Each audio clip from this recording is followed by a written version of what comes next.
Someone else is spinning the thread. Today on Fortitude through Stoicism, and this is my 365-day journey of implementing the ancient philosophy of Stoicism into the life of this modern masculine man. Full admission, behind on videos, not behind on study.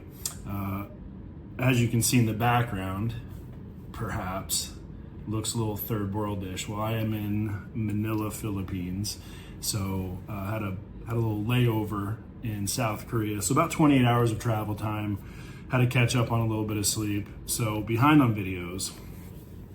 But it's interesting today because today's lesson really plays into the background. Let's continue.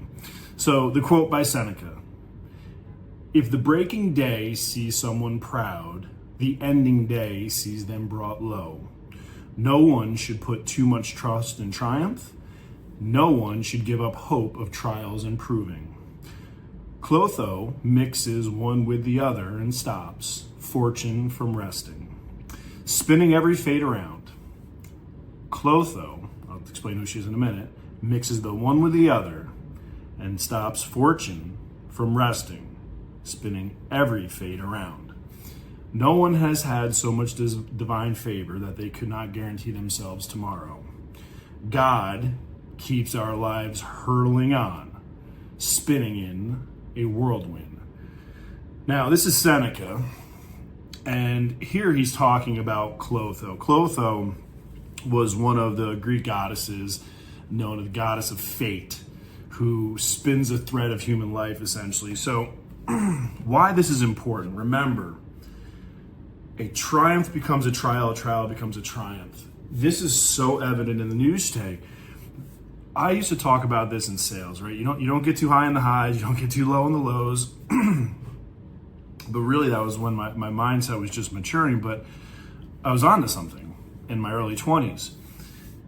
Let's use P. Diddy, Puff Daddy, Shawn as an example.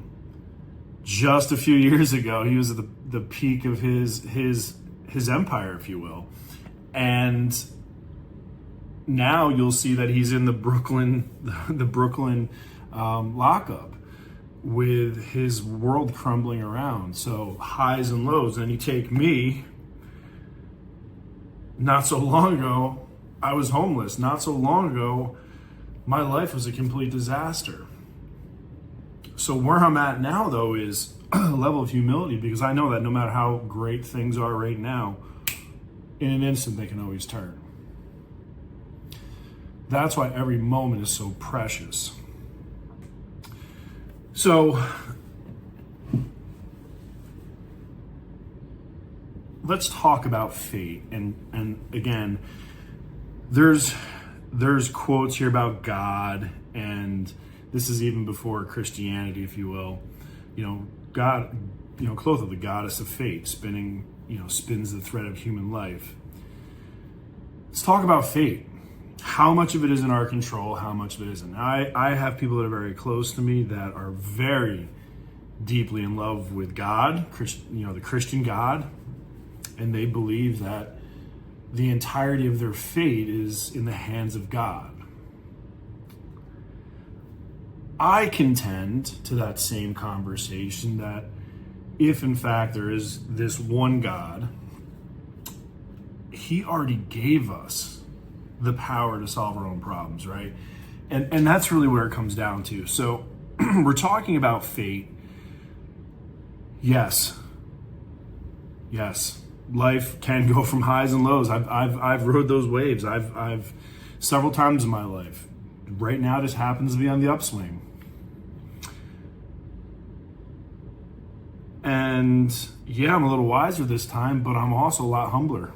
I'm a lot humbler this time because I know how precious this is. I really do. So why am I here? And why does this matter, right? Because again, this year is 1 year later than last year when I was in jail, right?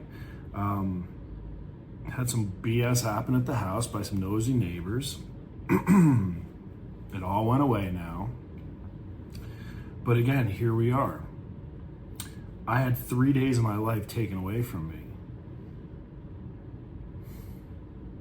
Could I have done something different, or was that my fate? Because last year I was trying to overcome some Christmas trauma, so I invited some people in. I planned a big Christmas. And it's interesting because many of those people who I was going to spend Christmas with are no longer in my life. And I realized, this year has been incredible because it's been very productive. I've put systems and processes in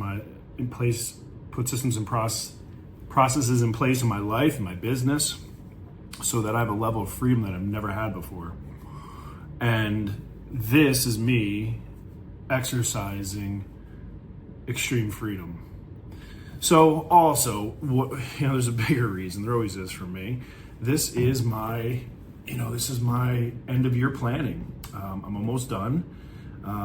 But this gets me out of my normal element. And yes, I know I travel all the time, but again, when I go home on the weekend, I need a little bit of downtime. So these couple weeks I'm taking, and God knows how long it's going to be, it's going to allow me to recharge, refresh the batteries, get new perspectives, new creativity. I'm already counting my blessings for this year. And I'm going to share this story with you because it's important, right? This is my separation season, as I talk about. I get off social media. I cut out certain pleasures in my life, and I invest into other areas of my life that are going to give me a better return. So a big part of my next year's journey is going to be all about peace, which I've talked about. So what I'm doing is I'm eliminating anything that destroys my peace. And so I have upgraded my gym memberships. I have, gotten my club memberships because those are investments in me, right? That's just not reckless spending. Me cutting out other things, 2 massages a week, my trainer, going out to dinner every night. Cutting those expenses out has allowed me to invest in other areas of my life. I think that's important to note because it's a reallocation of assets, right? Just like I would do in a business. So who's spinning that thread going back to today's lesson? Am I allowing fate just to hurl me along the cosmos and ping-pong me around and let me end up where I'm going to be? This is where I struggle. So I do believe, and this is what I've been doing this for about a year now with Stoicism, and this is what I'm going to tell you. This is my challenge because so much of what they teach is you just leave it up to fate. You just accept what it is. And when I've reflected on my life, my major wins are because I did the exact opposite. It's because I've refused to accept the answer. I created new opportunities. I created new businesses. I created new avenues that didn't exist because someone said no, and I didn't accept that answer. So here's where I'm at with Stoicism right now.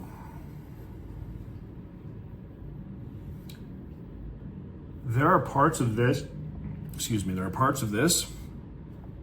that I embrace. Critical thinking, justice, courage, temperance, moderation. But the absolute acceptance of a fate, and I think, and what I'm really trying to discover here is I'm taking Jordan Peterson's academy, and I'm studying the different time periods around the early evolution of philosophy, pre-Socrates, and then this area, which is the post-Socrates area, which is still considered an ancient philosophy. All the meanwhile, while God and religion is starting to take place in the world too. So I'm really looking at all these ideologies and how they affected man over the course of the last couple millennia. Because really, I don't know if I agree 100% that fate has everything to do with the outcome. Again, I look at my life. All of the wins came because I said, no, I refuse to accept that answer. Fuck no, I refuse. Absolutely refuse to accept that answer. So maybe this is going back to my, I had a Discord with Jonathan B about Stoicism being a mechanism, a coping mechanism. And it very well may be. It very well may be. It may be the coping mechanism for saying like, hey, Cato the Younger, Cato the Older, which one ever was, hey, I can't defeat Caesar, so I'm going to take my own life, right? I'm going to accept that instead of saying, fuck no, I'm going to endlessly tire until I have the outcome that I want. So, I know that I'm implementing the ancient philosophy of Stoicism into the life of this modern masculine man, but I'm also at a crossroads. And I don't care if I've gone 99% of the way down a path. If it's the wrong path, I'll hit the brakes. Now, not saying I'm going to stop this journey. What I am saying is I'm going to take the golden nuggets and, like always, I'm going to put those into my life. And the pieces that are left, the void that is left over from Stoicism, I'm going to find other answers.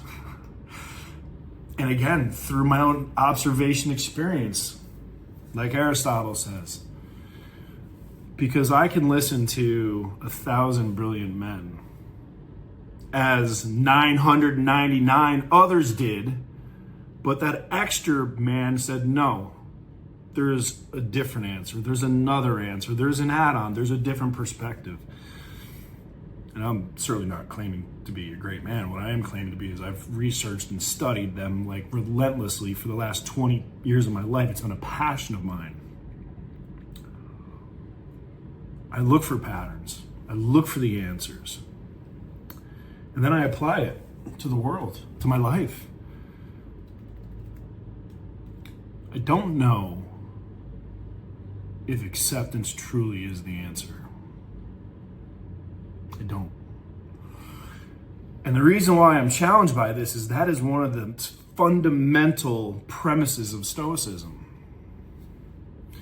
So maybe if I caveat that by saying that after all else has failed, there's nothing left,